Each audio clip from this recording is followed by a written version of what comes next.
Bismillahirrahmanirrahim. Assalamualaikum warahmatullahi wabarakatuh.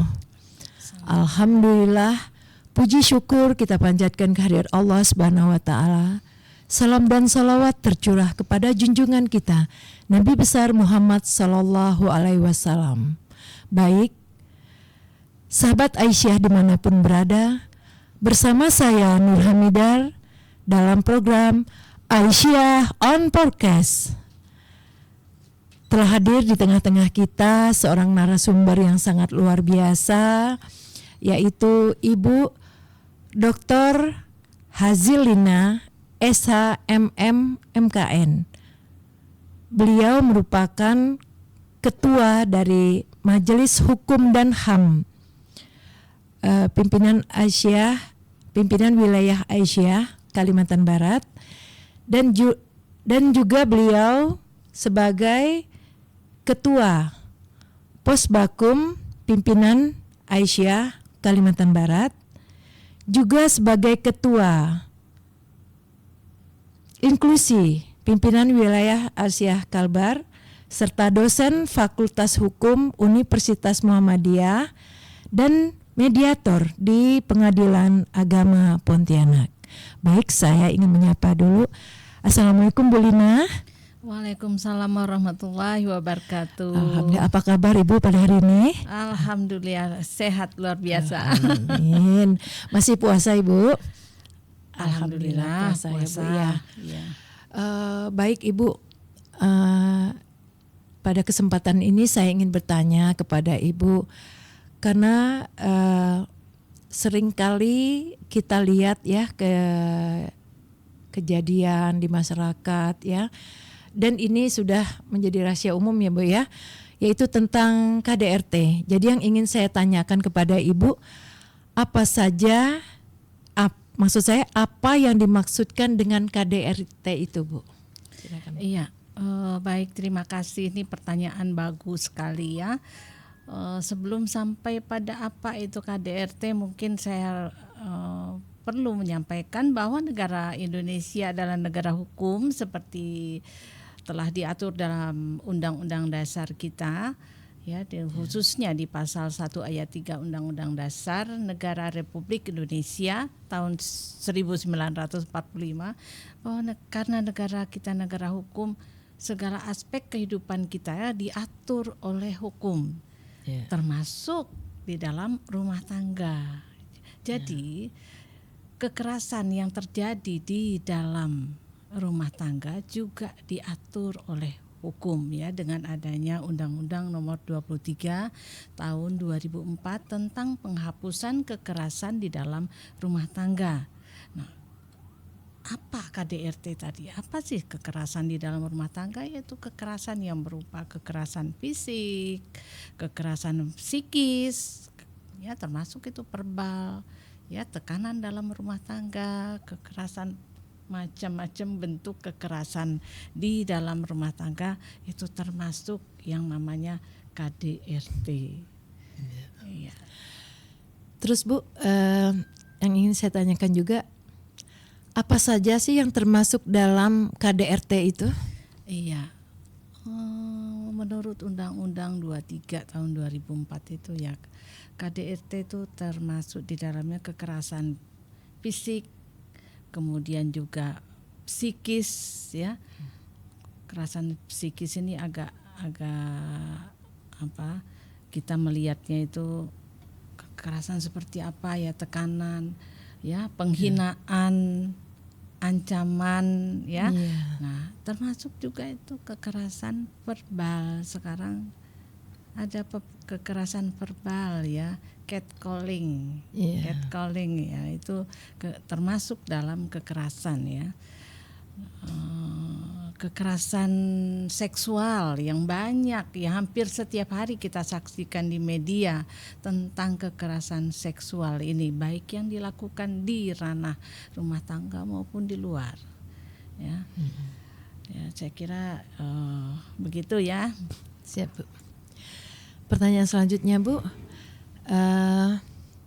apa saja perlindungan bagi korban yang mengalami KDRT baik bagi perempuan maupun anak? Ya, perlindungan itu dapat diberikan oleh berbagai pihak ya. Bisa juga dari kepolisian, bisa dari dinas perlindungan perempuan dan anak, bisa juga dari pos-pos bantuan hukum seperti yang kita miliki itu pos Bakum ya, itu juga dapat memberikan perlindungan ya kepada mereka yang mengalami KDRT, baik itu dialami oleh perempuan maupun dialami oleh anak ya. Dari dinas juga, dinas terkait itu bisa memberikan perlindungan sementara seperti adanya rumah aman ya, sehingga kondisi korban itu bisa terlindungi sifatnya sementara. Dan baru kemudian bisa dilakukan laporan kepada instansi yang berwenang seperti kepada pihak kepolisian ya, itu bisa dilakukan. Ya intinya harus berani bicara. Begitu ya. Baik, Ibu, ini banyak sekali yang terjadi nih, Bu. Iya. Mengapa kasus KDRT ini sering tidak dilaporkan, Bu? Itu bagaimana menurut pendapat Ibu? Iya. Ya. Kenapa ini penuh pertimbangan begitu ya, mau melaporkan kekerasan yang dialami? Banyak faktor ya, misalnya karena ketakutan, rasa takut ya, itu juga bisa memicu kita tidak berani untuk berbicara ya, padahal kita harus berbicara, seperti takut dengan pelaku. Nah, karena KDRT ini kan dilakukan di dalam ranah rumah tangga ya, jadi takut kepada ayah misalnya, itu dilakukan oleh ayah atau oleh paman, oleh abang ya, atau oleh ibu sendiri ya. Banyak juga kita saksikan ya di media itu kan kekerasan dilakukan oleh seorang ibu. Nah, ya tentu faktor penyebabnya itu kan bermacam-macam ya, sehingga memicu terjadinya kekerasan di dalam rumah tangga. Nah, kemudian faktor ketergantungan ekonomi itu tidak jarang juga ya, menyebabkan enggan untuk melaporkan suami ya yang melakukan KDRT terhadap istri ataupun kepada anak ya, dengan pertimbangan bahwa apabila suaminya diproses secara hukum, maka mereka akan mengalami ya tidak bisa makan, nanti malah lebih parah lagi gitu ya. Pertimbangan yang demikian terkadang yang membuat seorang istri atau seorang anak itu enggan untuk melaporkan.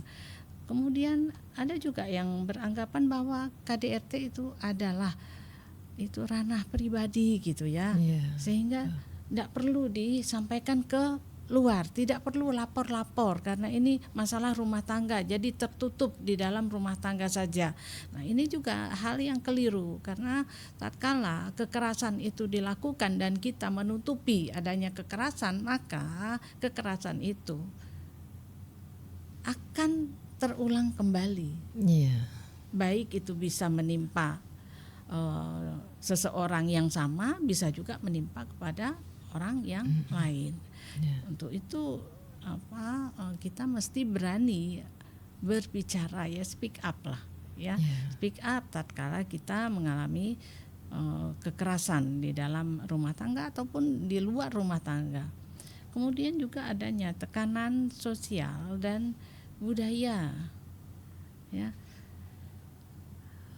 Adanya tekanan, karena ini saya pernah juga mengalami ini ya,